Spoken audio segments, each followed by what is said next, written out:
Така ли ти го снимаш? Или? Така.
Пуска парче на Ивана, а до мен се доближава една мъртво пияна. Дъха й е страшен като на змей, по-пияна е даже от Иван и Андрей. Тресе и две огромни кълба силикон, прилича на малък разгонен бизон. Мъжа й бил мутър, но му слагала рога, защото чула, че живота бил радост и тъга. И после ми разправа, че била интелектуалка и чела философия едва ли не от малка.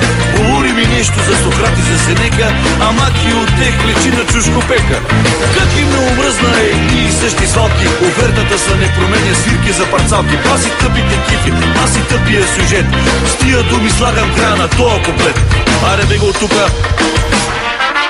Седеш ме скута и искаш валута, япа съм с гръмза и нема да ти дам. Зная ти вашите, че одиш без гащи, това софиянките нема те срам. Седеш ме скута и искаш валута, япа съм с гръмза и нема да ти дам. Зная ти вашите, че одиш без гащи, това софиянките нема те срам.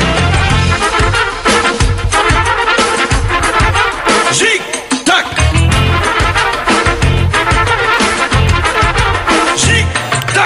Дълги крака, малка стегната цица, мирише на парфюм на ютеница. Живеела в Люлин, била Маркова пичка, познай как се казва Димитричка. Обаче настоява да я наричам Диди, в противен случай ще да ви се обиди. Вече немало мъже, всички били педали и тъпите им ги номера им ги били писнали. Пие само шампанско и се струвили са рани, така като я гледам, доволна ще остане. Казвам, че си тръгвам, а тя нещо ми се връщи и ми вика: бе, ти нема ли ма поканиш къщи? Нема да покане, ще ти викне такси, шаманата приди и ще ти кажа мерси. Започва да ме нерви тая глупост безкрайна и преди я си тръгна, че и тегла една майна. Седеш ми скута и искаш валута, япа съм с кръмза и нема да ти дам. Зная ти вашите, че одиш без гащи, това софиянките нема те срам.